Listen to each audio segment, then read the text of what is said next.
fine experience. This has been, it's had its moments, as I said. I'm just thankful that through the medium of television we've been able to share it with so many people in real time. I'm convinced after this mission, none of them are going to be easy, but nothing is impossible, and I think the future of manned spaceflight from now and for many generations to come is going to uncover many, many other new challenges and experience that we've yet are really incapable of even conceiving at this time. It's been a great 8 days. Of course, we're looking forward to get home, and I guess next time we'll be talking to you and seeing you. We'll be back on the ground. Thank you. Well, the final closeout telecast of Apollo 10, we just want to say that it's just been fantastic. The total views that we've seen on this total mission, and again, like Gene pointed out, no mission's easy, and it's been a lot of work, but we've enjoyed the whole thing greatly. And also, the main thing is we've been able to just in real time on some of the major parts of the mission to share this with you. And then the crew that was so good at presenting television to us did it again, right in the middle of our screens at 150,000 feet up. We saw something that we'd never seen before. The glint of the beacon on the Apollo capsule as it fell through the air, dropping rapidly to the point at 24,000 feet where the parachutes would come out in the pre-dawn light of the mid-Pacific.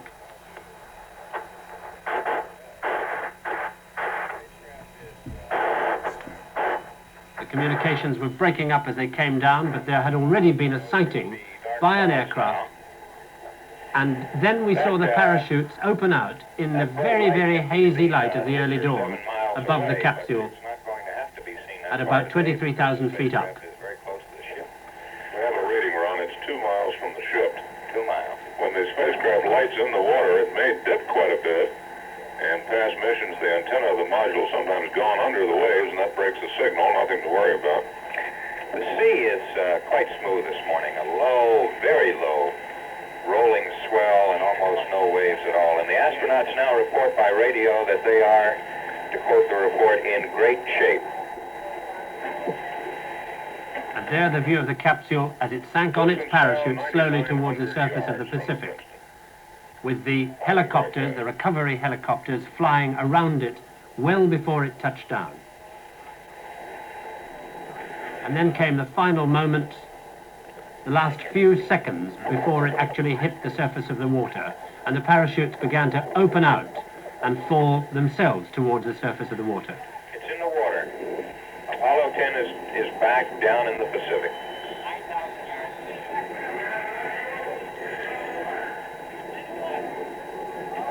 9,000 yards from the ship, and the helicopters that then brought the 3 astronauts back to the USS Princeton and to a tremendous welcome from the crew of the ship. Suffice for proceeding normally. It's all being done in a very calm. The door of the helicopter,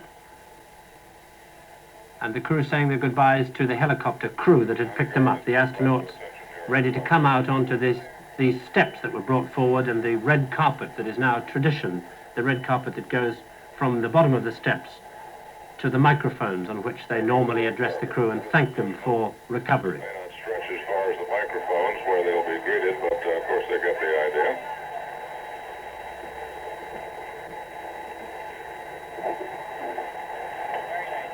First to greet them will be a big, tall man in his shirt sleeves. That's Dr. D.E. Stolken. He's head of the NASA recovery team here.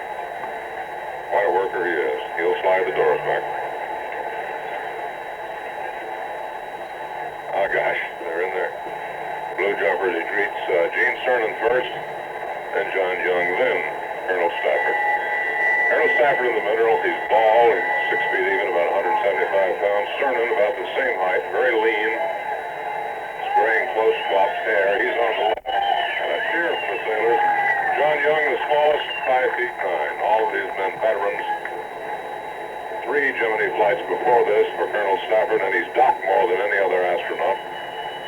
John Young, of course, went up with the first manned Gemini. That was Gemini 3. The command pilot was Virgil I. Gus Grissom, the late Gus Grissom. Captain Cruz, very crisp in his starch whites. Actually, look as fresh as you can. It's amazing. They've been sunbathing on this flight deck instead of up in space and around the moon. And they've got the traditional baseball caps with scrambled eggs. Of course, they're all field-grade officers. The legs very steady. On behalf of the officers and men of the recovery group, I'd like to welcome Apollo 10 back to Earth. Colonel Stafford, if you and Commander Young and Commander Cernan would care to say a few words to the ship's company, we'd be very appreciative, sir.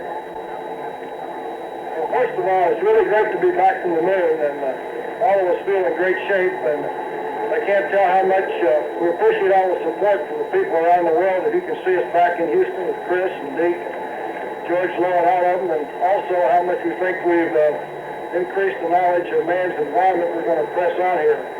It was a tremendous team effort, and it was all shared over all of us, and here's another man from the team, Eugene. You know, the thing that made this possible is being a part of the greatest country in the world, and it's great to come back to it. I tell you, it's just tremendous, and I think everybody in it. We didn't hit the third wire, but we came pretty close.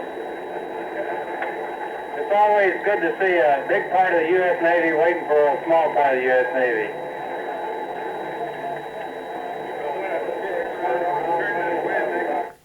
And there the crew of Apollo 10 on the deck of the recovery ship, looking as fresh as on the day when they blasted off from the Earth.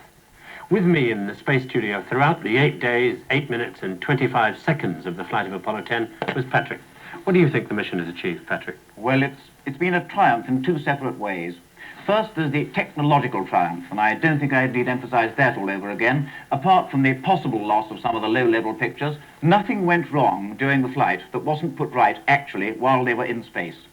But, you know, there's the human triumph, too, and I think this is terribly important. In every way, astronauts Stafford, Cernan, and Young did more than anyone could reasonably have asked of them.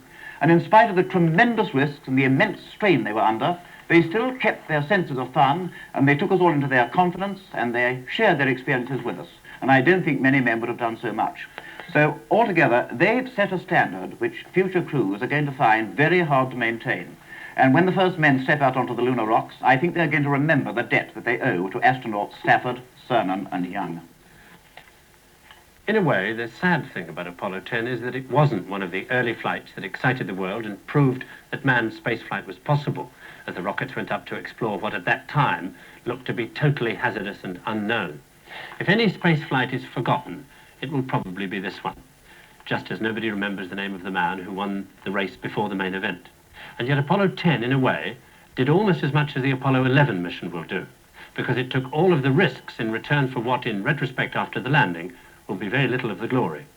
Stafford, Cernan and Young have undoubtedly paved the way to a moon landing, but perhaps more than that, what they should be remembered for is that they were the first of the astronauts to share with us the feeling of what it's like to do what only 6 men have ever done, and what most of us living today will never do, to fly to the moon. And so until Apollo 11, from Patrick and me and the rest of the space team, goodbye.